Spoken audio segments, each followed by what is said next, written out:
Hello students, this is advocate Neeraj Gupta. इस video में हम बात करेंगे कॉन्स्टिट्यूशन ऑफ क्रिमिनल कोड्स की कि कैसे अलग अलग क्रिमिनल कोड्स होते हैं। अब अगर हम दिल्ली का एग्जाम्पल लें तो दिल्ली एक बड़ा शहर है। ऑब्वियसली यहाँ एक कोर्ट नहीं हो सकती जो कि हर तरह के क्राइम को डील करे, तो डेफिनेटली यहाँ पर डिस्ट्रिक्ट अलग अलग बने हुए हैं। हर डिस्ट्रिक्ट लेवल पर अलग अलग कोर्ट होंगे, हाई कोर्ट तो होगा ही, है ना। तो अलग अलग सिस्टम्स को हमें समझना होगा कि किस तरह से ये काम होता है। तो अगर हम मेजर बात करें तो 4 तरह के क्रिमिनल कोर्ट होते हैं हाई कोर्ट के अलावा। पहला है कोर्ट ऑफ सेशन, ये सबसे बड़ा होता है क्रिमिनल के मामले में, हाई कोर्ट से छोटा लेकिन वैसे सबसे बड़ा। दूसरा होता है judicial magistrate first class, JMFC। ये शॉर्ट फॉर्म रेलेवेंट है क्योंकि कई जगह आपको ये लिखी भी मिल जाएगी JMFC, तो उस वक्त भेजा चलता नहीं है कि ये क्या गया। फिर होता है जुडिशियल मैजिस्ट्रेट सेकंड क्लास और एग्जीक्यूटिव मैजिस्ट्रेट्स। अब यहीं पर हाथ की हाथ डिस्कस कर लेते हैं ताकि कोई कंफ्यूजन ना हो। अगर हम दिल्ली का एग्जांपल लें फॉर द टाइम बीइंग, एक तो पहले जुडिशियल मैजिस्ट्रेट को मेट्रोपॉलिटन मैजिस्ट्रेट भी बोलते थे, अब वो टर्म खत्म हो गई है। तो एक तो मेट्रोपॉलिटन मैजिस्ट्रेट से कंफ्यूज होने की जरूरत नहीं है, वो पुरानी टर्म है, अभी रेलेवेंट नहीं है। BNSS आने के बाद अब लेटेस्ट जुडिशियल मैजिस्ट्रेट ही टर्म है, मेट्रोपॉलिटन मैजिस्ट्रेट नहीं है। अच्छा ठीक है, अब इसका मतलब क्या होगा कि जो भी दिल्ली के अंदर क्रिमिनल मैटर होगा वो JMFC पर जाएगा। ध्यान से सुन लो, सब लिखा हुआ भी मिलेगा आगे चल के। मैं फिर से रिपीट कर रहा हूं, क्रिमिनल मैटर कोई भी होगा वो JMFC पे जाएगा। Majority criminal matter JMFC judicial magistrate first class criminal court वही डिसाइड कर देगी, बात खत्म।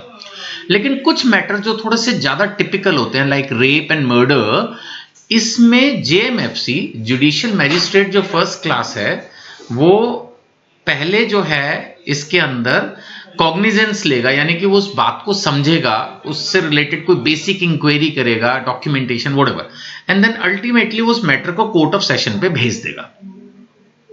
तो क्या मतलब हुआ, JMFC मेन क्रिमिनल कोर्ट हुई दिल्ली की। कोई भी मैटर होगा JMFC में जाएगा। अब जैसे थेफ्ट मैटर है तो JMFC ही डिसाइड कर देगा ट्रायल करके, इसमें कोर्ट ऑफ सेशन की जरूरत नहीं है। लेकिन कुछ मैटर जैसे मैंने कहा रेप एंड मर्डर, ये जाएंगे कोर्ट ऑफ सेशन पे, ठीक है ना। तो आई होप कि अभी तक जितना मैंने आपको बताया ये सारा क्लियर है। आगे बढ़ते हैं। A murder case is ultimately tried before the court of session। Ultimately का मतलब यही है, जैसा कि मैंने अभी थोड़ी देर पहले बोला कि पहले हल्का सा आप समझो कि मैटर जाएगा जुडिशियल मैजिस्ट्रेट फर्स्ट क्लास के पास, और वो कॉग्निजेंस लेके, यानी कि एक तरह से समझो कि केस को रिसीव करके, एक्सेप्ट करके, थोड़ा सा ऐसे समझ लो तैयार करके, फिर वो चला जाएगा कोर्ट ऑफ सेशन पे। लेकिन अब जैसे यहाँ आगे लिखा है whereas a simple theft case, अगर कोई सिंपल चोरी का मैटर है तो वो final decision by judicial magistrate first class ही होगा। अब आप सबको ये तो पता ही है कि अगर कोर्ट का फैसला हमें मंजूर ना हो तो हम अपील करते हैं। तो अब ये अपील का क्या चक्कर होगा, अपील यही है कि अगर कोर्ट ऑफ सेशन का डिसीजन है तो हाई कोर्ट में अपील होगी, लेकिन अगर JMFC फर्स्ट क्लास मैजिस्ट्रेट का डिसीजन है और आपको उस पर अपील करनी है तो पहले आपको कोर्ट ऑफ सेशन जाना होगा, फिर हाई कोर्ट आएगा। प्रोसेस तो वही है। यानी ऐसे समझिए कि हाई कोर्ट के नीचे हो गया कोर्ट ऑफ सेशन और उसके नीचे हो गया JMFC। ऊपर बात चल रही थी कि एक जुडिशियल मैजिस्ट्रेट सेकंड क्लास भी होता है। ये बहुत छोटे डिस्ट्रिक्ट्स में होता है, बड़े शहरों में नहीं होता है। जैसे दिल्ली में सेकंड क्लास मैजिस्ट्रेट नहीं है, फर्स्ट क्लास मैजिस्ट्रेट ही होते हैं, बट छोटे डिस्ट्रिक्ट्स में हो सकते हैं। तो वहां पर डिवीजन कर दिया जाएगा कि आप ये मैटर देखोगे, आप ये मैटर देखोगे। जैसे कि नाम से ही लग रहा है कि हाँ JMFC से छोटा रहेगा सेकंड क्लास, तो वो छोटे मैटर्स में फिर बोल सकते हैं कि जुडिशियल मैजिस्ट्रेट सेकंड क्लास है, वो उसको डील कर लेगा। ये वैसा है, इससे ज्यादा इसमें कुछ भी नहीं है। जहां तक एग्जीक्यूटिव मैजिस्ट्रेट है, ये एक्चुअली में मैजिस्ट्रेट है ही नहीं। ये DM बिल्कुल वैसे होता है जैसे स्टेट का CM होता है, देश का PM होता है, ऐसे डिस्ट्रिक्ट का DM होता है। He is the king, he is the boss of district. But वो मैजिस्ट्रेट नहीं है। ये अंग्रेजों के जमाने में होता था कि जो डिस्ट्रिक्ट मैजिस्ट्रेट होता था वो जुडिशियल पावर्स भी यूज करते थे, बट कॉन्स्टिट्यूशन बनने के बाद एग्जीक्यूटरी को जुडिशरी से अलग कर दिया गया है। तो ये एक तरह से पुराना डेजिग्नेशन है जो अभी तक कैरी हो रहा है, बट DM कोई कोर्ट केसेस नहीं डील करते हैं। डीएम तो डीएम है और उनके अलग काम होते हैं, लॉ एंड ऑर्डर मेंटेन करना, रेवेन्यू को उस स्टेट में जो आने वाला है उसको डील करना, जनरल और बहुत सारे उनके पास फंक्शंस हैं, बट वो मोर और लेस एग्जीक्यूटरी आईएएस ऑफिसर होता है कोई डीएम, मतलब ये अलग ही टाइप की फंक्शनिंग है। इसका कोर्ट की जो वर्किंग हम पढ़ते और समझने की कोशिश करें उससे उसका कोई अब कनेक्शन नहीं है ज्यादा। तो ये एग्जीक्यूटरी है, आईएएस ऑफिसर्स होते हैं, ये जजेस नहीं होते। सो आई थिंक यहां तक क्लियर है। अब हम बात करते हैं टेरिटोरियल डिवीजन्स की। टेरिटरी तो हम पहले भी पढ़ चुके हैं ना, टेरिटरी डिवीजन्स के बारे में। ये तो होता ही हर इलाके के अपने अपने जेएमएफसी हो सकते हैं, डिस्ट्रिक्ट के हो सकते हैं, और छोटे डिवीजन्स भी हो सकते हैं। जैसे एग्जांपल लिया कि बहुत सारे डिस्ट्रिक्ट हैं, रोहिणी है, नॉर्थ वेस्ट है, साउथ वेस्ट है, तो सबके अपने अपने क्रिमिनल कोर्ट्स हो सकते हैं। कोर्ट ऑफ सेशन भी, जैसे अगर हम दिल्ली का एग्जांपल लें तो रोहिणी, 30,000, साकेत, करकरडूमा, ऐसे अलग अलग कोर्ट्स हैं। यहाँ पर कोर्ट ऑफ सेशन होता है। ऑब्वियसली अगर कोई रेप हुआ है, मर्डर हुआ है, डकैती हुई है, तो उसको डील करने के लिए मेनली कोर्ट ऑफ सेशन है। बट ये एक सीनियर क्रिमिनल कोर्ट होती है, ऐसे समझ सकते हैं। और इसके अंदर जो जज हैं वो सेशन जज जो है वो हाई कोर्ट जो है किसी भी एरिया का जो है अपॉइंट करता है। इसके अलावा एडिशनल सेशन जज हो सकते हैं, असिस्टेंट सेशन जज हो सकते हैं, वो ठीक है। जहां तक जुडिशियल मैजिस्ट्रेट्स का सवाल है, फर्स्ट एंड सेकंड क्लास, ये मैंने आपको बता दिया।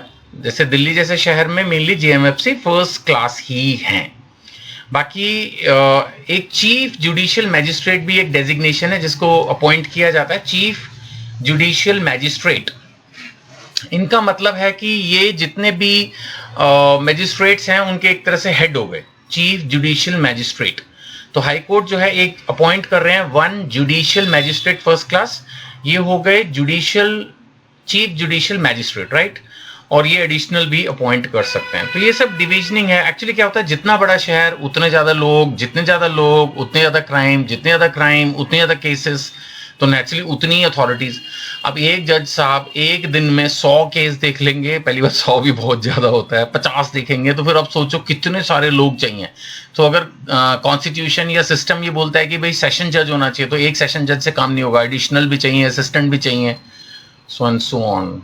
तो इसके अलावा स्पेशल जुडिशियल मैजिस्ट्रेट, कोई स्पेशल टाइप्स ऑफ केसेस हैं उनके लिए अपॉइंट किए जा सकते हैं। मान लेते हैं कि एक आदमी सिर्फ ड्रग से रिलेटेड मैटर देख रहा है, या जैसे यहाँ एग्जांपल है चेक डिसऑनर केसेस के लिए अलग से जजेस अपॉइंट कर दिए। तो आजकल स्पेशल कोर्ट्स भी बनाने लगे हैं ताकि जजेस भी थोड़ा स्पेशलाइज हो जाते हैं उन्हीं मैटर्स को सुबह से शाम तक देखते देखते, और कोशिश की जाती है कि थोड़ा सा इससे मैटर फास्टर हो जाए। जहां तक local jurisdiction of judicial magistrate का है, ये तो मैंने आपको बता ही दिया। सबकी अपनी टेरिटरी होती है। देखो जो भी जज होगा वो किस तरह के मैटर्स को देखेगा और किस इलाके के मैटर्स को देखेगा, ये तय है, इसमें कोई कंफ्यूजन नहीं होती। इसी तरह से डिवीजन होता है।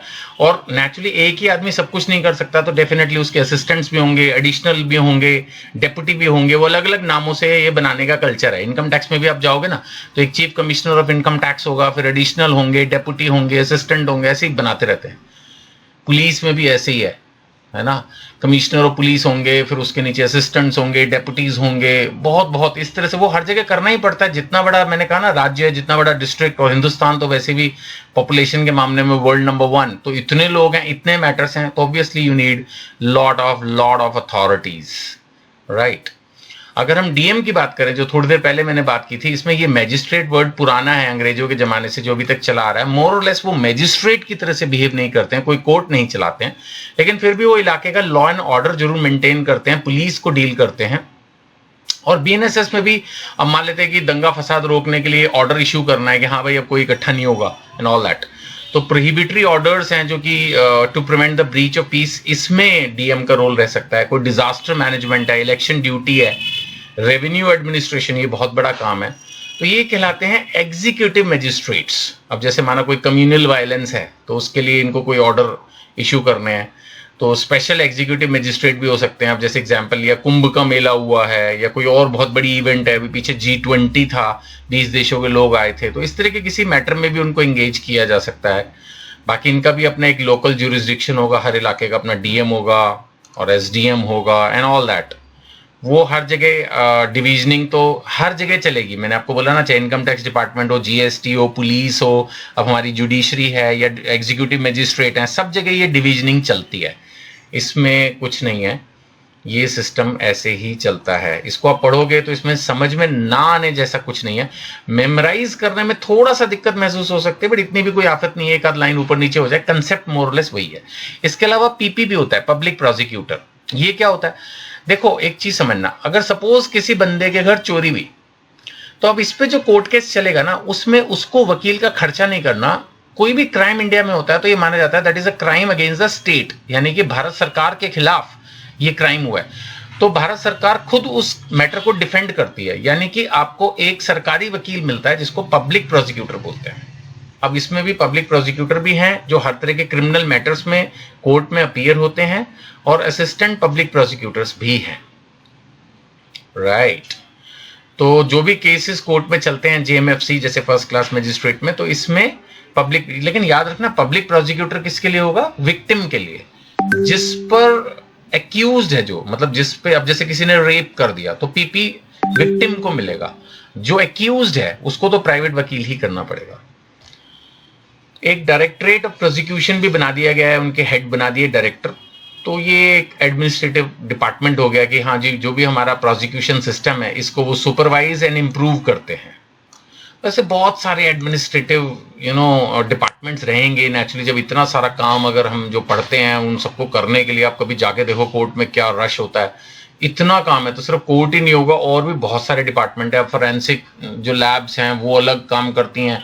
ऐसे बहुत सारे डिपार्टमेंट है जो एक तरह से, पुलिस भी एक तरह से जुडिशरी का ही पार्ट हो गई, इनडायरेक्टली इनडायरेक्टली।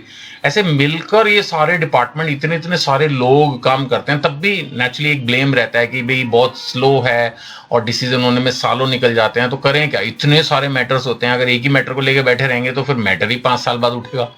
तो इसलिए सारे मैटर्स को थोड़ा थोड़ा थोड़ा टाइम देते हैं। तो ये अपने आप में एक बहुत ही टिपिकल एक